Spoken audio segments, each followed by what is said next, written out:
itu kan 9 nama. Dua naskah lainnya dari Ali sampai ke Ahmad bin Isa itu melalui 6 nama. Ada pemotongan.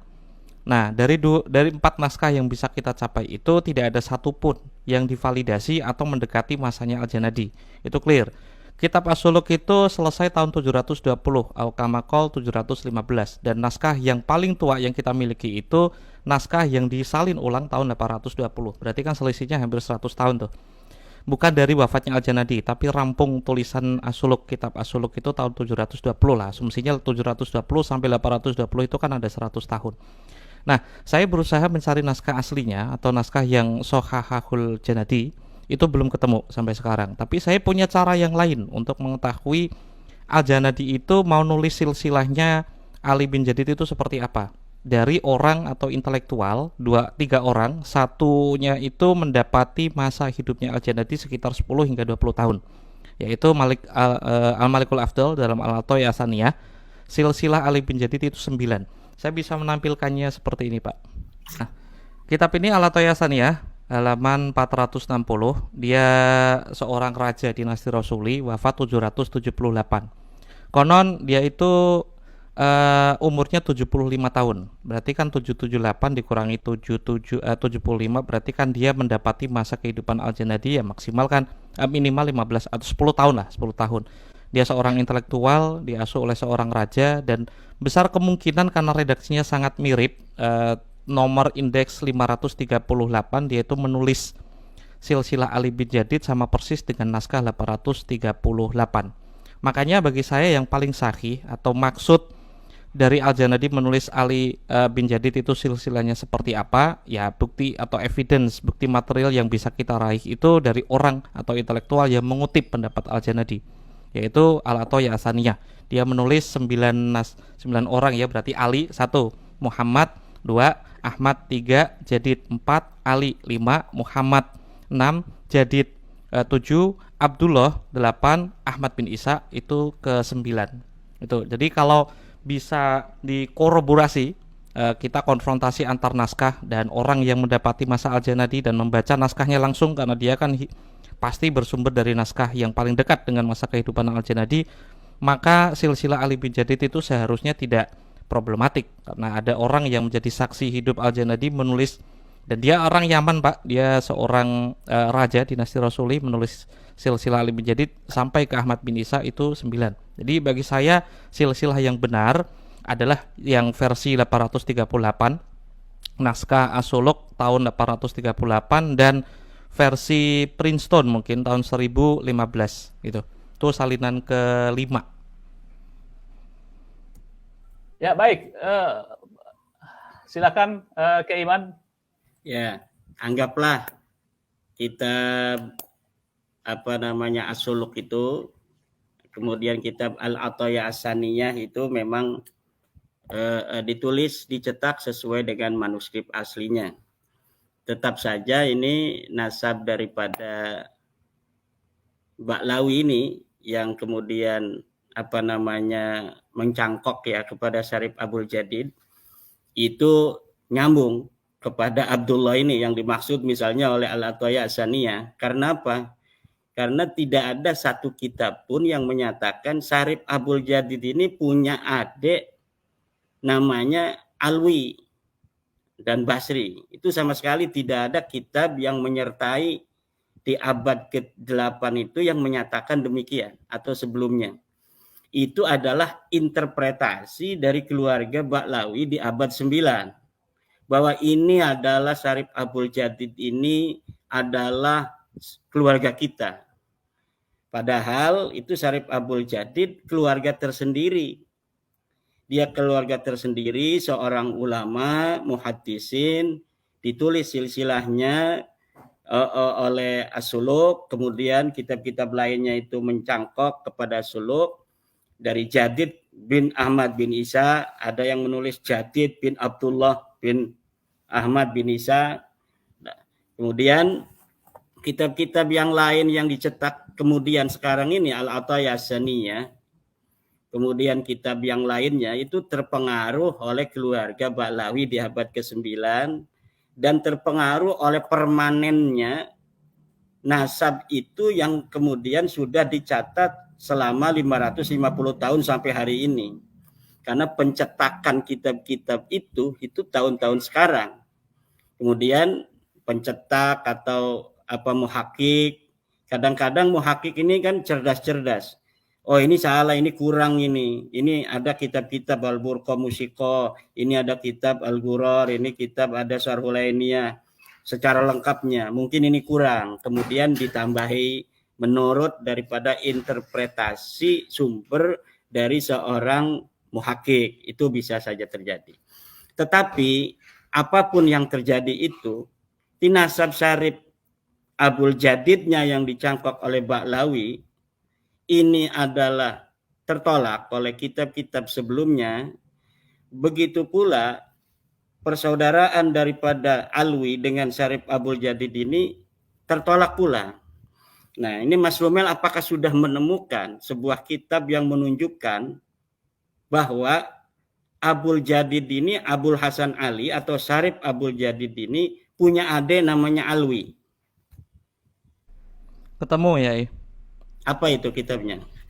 kitab dari Ali bin Jadid sendiri, judulnya Arba'in. Kitab Ali bin Jadid, judulnya Arba'in. Bagaimana itu ininya, narasinya? Dia menyebut Alwi sebagai dia mendapat riwayat dari Fulan, Fulan dari Fulan, itu menyebutkan Alwi sebagai pamannya. Kitabnya itu Tapi manuskrip tahun berapa?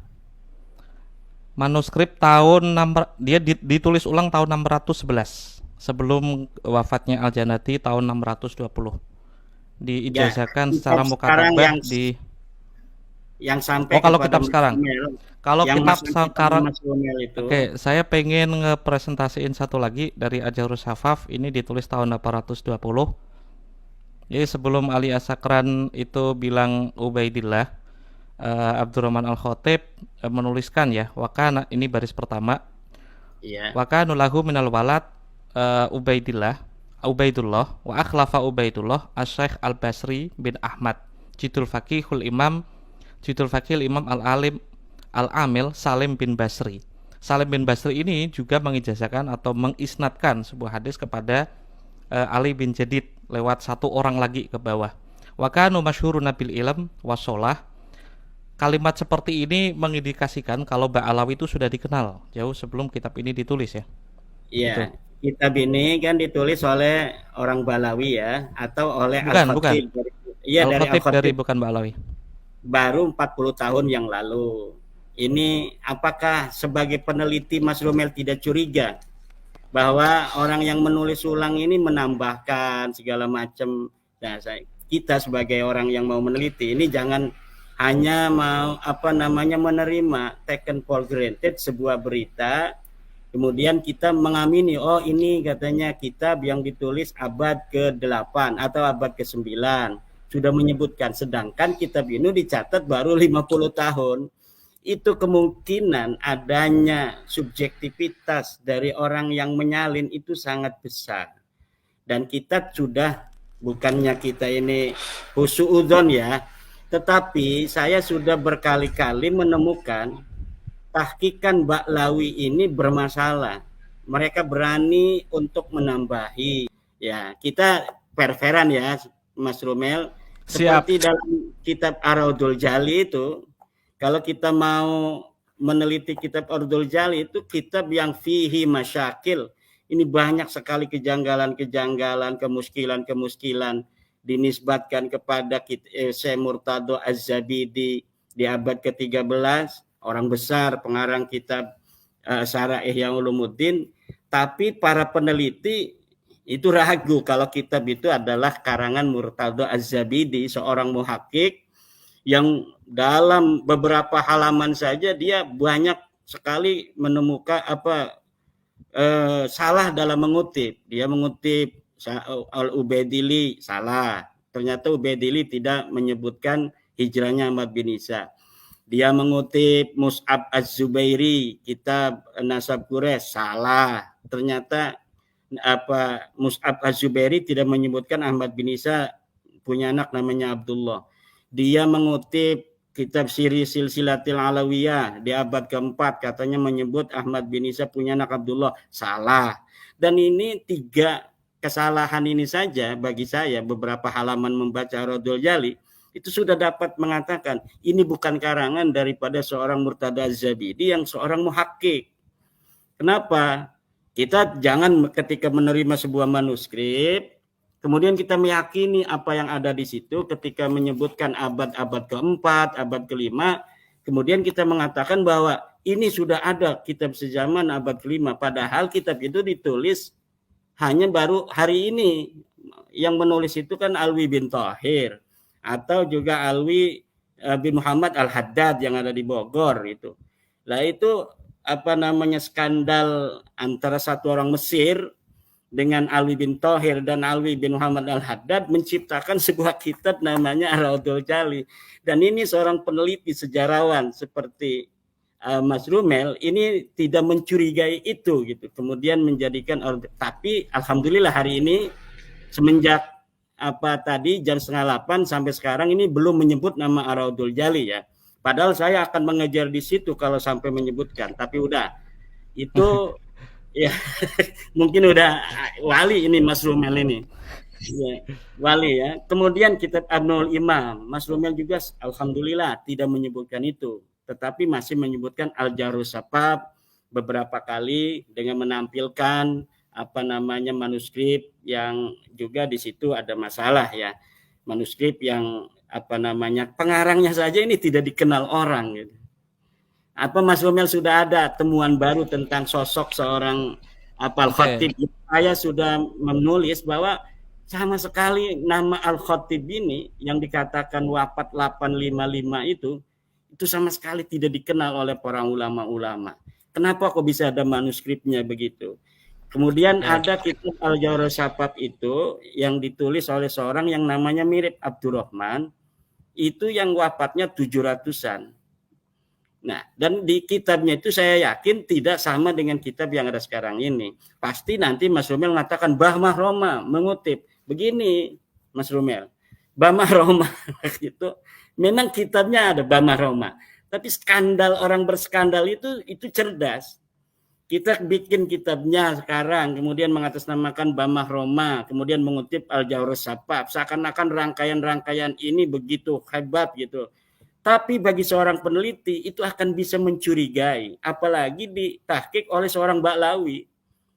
Yang penahqiq ini saya sudah yakin seorang yang bernama Muhammad bin Abdullah Al-Habsyi atau Abdullah bin Muhammad Al-Habsyi itu seorang la yusaku bi ilmih wala bi tahqiqih.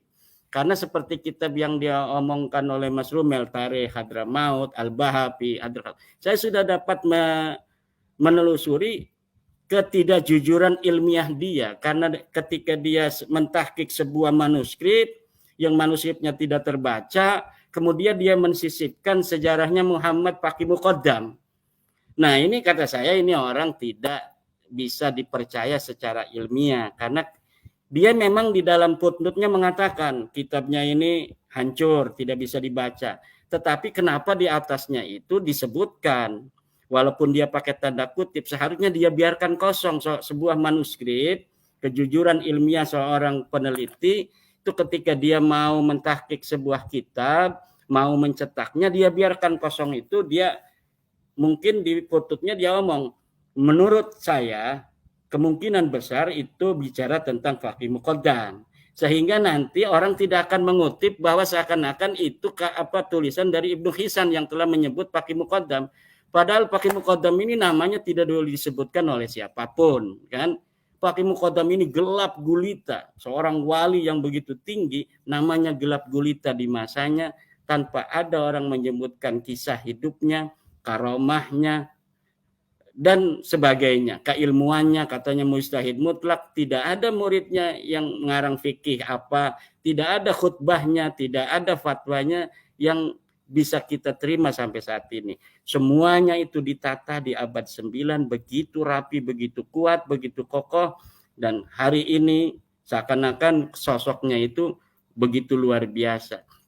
Dan ini kita Mas Rumel ini bukan kita namanya itu mengungkap-ungkap kesalahan ya, tetapi kita ingin bagaimana kita melihat sebuah sejarah yang hari ini terbentuk begitu kokoh tetapi rapuh. Seperti Mas Rumel kan rajin tuh. Ada kitabnya dari Salim bin Jindan tentang Al-Arba'in. Saya juga udah punya. Saya bahkan udah lama saya mempunyai itu dan saya tidak menganggap itu sesuatu hal yang penting karena memang tidak ada riwayat-riwayat yang bisa dipercaya di situ. Nah, dia itu sudah dijadikan tesis oleh seorang yang dari Balawi juga, tetapi itu kemudian diungkapkan oleh Mas Rumel sanad-sanad itu yang menyebut nama Abdullah meriwayatkan hadis dan sebagainya itu. Saya kira Mas Rumel tidak akan menggunakan itu lagi, tapi Mas Rumel masih menggunakan, ya bahkan itu sekarang disebut bahwa itu karangan Al-Jadid. Siapapun hari ini bisa menuliskan sebuah kitab dengan karangan siapapun. Ya, bisa itu Mas Rumel. Misalnya saya nulis kitab Imam Ghazali misalnya. Tapi karangannya saya. Kemudian setelah 50 tahun lagi ini akan dianggap benar oleh orang bahwa itu karangan dari Imam Al-Ghazali. Saya masukkan aja di situ siapa orang yang mengancam atau menjelekkan orang Banten, maka dia tidak akan barokah anak turunannya seumur hidup. Itu orang pada takut semua nanti sama orang Banten tuh. Ketika kita menyebutkan kita nulis kita bohongan, kita kasih aja angka tahun 500 Hijriah, kita kasih namanya Imam Al-Ghazali. Dan saya kira Mas Rumel, Ba'lawi ini patut dicurigai dalam dia menyusun nasabnya itu seperti itu. Dan itu bisa dibuktikan oleh tes DNA yang melenceng kemana-mana, itu kan. Ini Mas Rumel jangan marah ini. Jangan. Ya, oke.